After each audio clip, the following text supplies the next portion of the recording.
Hey guys, welcome back to the AR YouTube channel. और कल यानी कि 19 नवंबर 2022 को फिर से एक कमर्शियल एरोप्लेन क्रैश हो गया। ये हादसा हुआ है पेरू के कैपिटल लीमा में। दरअसल लीमा एयरपोर्ट से एक प्लेन लेटेम एयरलाइन उड़ान भर रहा था।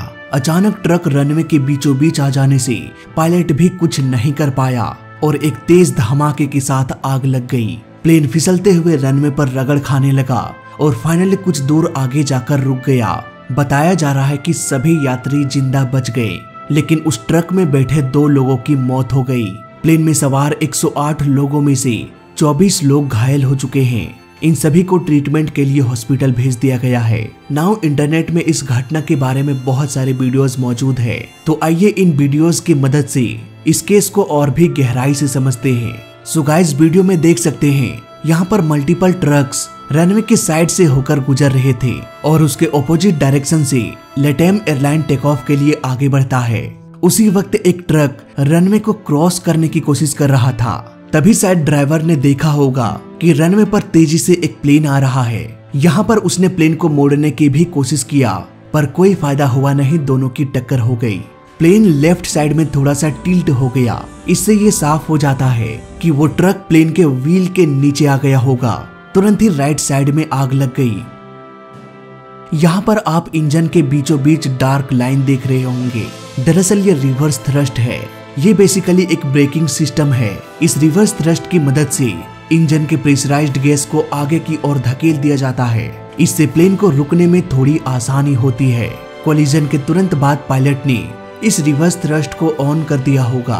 प्लेन में वैसे व्हील्स तो 3 होते हैं, लेकिन आगे के व्हील्स में ब्रेकिंग सिस्टम नहीं होता।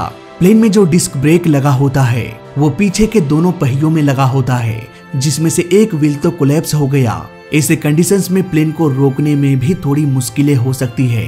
हालांकि यहाँ पर एडवांटेज ये था कि ये हादसा एयरपोर्ट में हुआ था और एयरपोर्ट्स में बहुत सारे फायर फाइटर्स 24 घंटे तैनात होते हैं, क्योंकि कहीं भी कभी भी आग लग सकती है। तुरंत ही आग पर काबू पा लिया गया और सारे पैसेंजर्स को प्लेन से बाहर निकाल लिया गया। यहाँ पर बहुत से लोग सोचते हैं कि फायर फाइटर्स के टैंक में पानी भरा होता है, जबकि ऐसा होता नहीं। जरा सोचिए, गर्म तेल में अगर आप पानी डाल दोगे तो क्या होगा। यहाँ पर पानी में फोम भी मिक्स होता है। इसलिए इस फुटेज में आप देख सकते हैं आसपास लग रहा है जैसे बर्फ गिरी हो, पर यह बर्फ नहीं बल्कि झाग है। नाउ सोचने वाली बात यहाँ पर यह है कि अगर ये प्लेन टेक ऑफ कर जाता तो ये छोटा सा हादसा एक बहुत बड़े हादसे का रूप ले सकता था। यहाँ पर कितनी बड़ी लापरवाही हुई है ये आप खुद सोच सकते हैं। कैसे एक टेक ऑफ करते हुए प्लेन के बीच में ट्रक आ सकता है, ये सोचने वाली बात है। हालांकि इंडिया में भी एक प्लेन एक ट्रक से टकरा गया था, लेकिन वो ट्रक रनवे के बीच नहीं आया था, बल्कि प्लेन की ऊंचाई थोड़ी कम थी और ट्रक में ओवरलोड कर दिया गया था। यही वजह है कि दोनों के बीच कोलिजन हो गया। इस पर भी मैंने एक सेपरेट वीडियो बना रखा है। नाउ बात करते हैं कि ATC क्या कर रहा था। क्या वो इन ट्रक्स को या एयरपोर्ट में चल रही और दूसरी गाड़ियों को कंट्रोल नहीं कर सकता?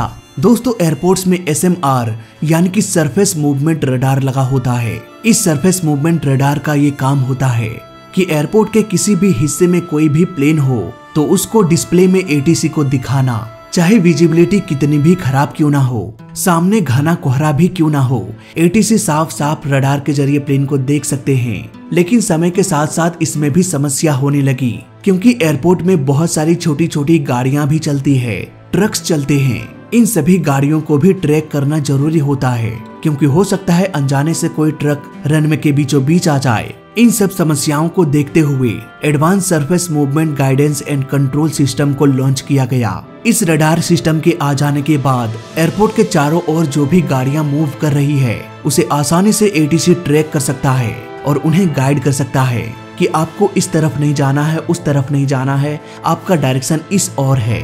यहाँ पर ATC उन सारे व्हीकल्स को बस इसीलिए ट्रैक कर पाता है क्योंकि उन सभी गाड़ियों में ट्रांसपोंडर लगा दिया जाता है और ट्रांसपोंडर अपना इंफॉर्मेशन ATC को भेजता रहता है। इस तरह से ATC का वो डिपार्टमेंट जो ग्राउंड मूवमेंट को देखता है या उन्हें कंट्रोल करता है, उनकी ये जिम्मेदारी होती है कि कौन से गाड़ियों को किस तरफ भेजना है। बात करें लीमा एयरपोर्ट की, तो यहाँ पर advance surface movement guidance control system लगा था या नहीं, ये बता पाना थोड़ा सा मुश्किल है।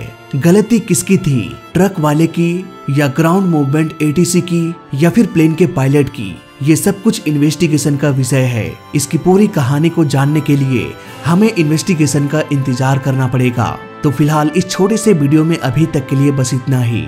जय हिंद, वंदे मातरम।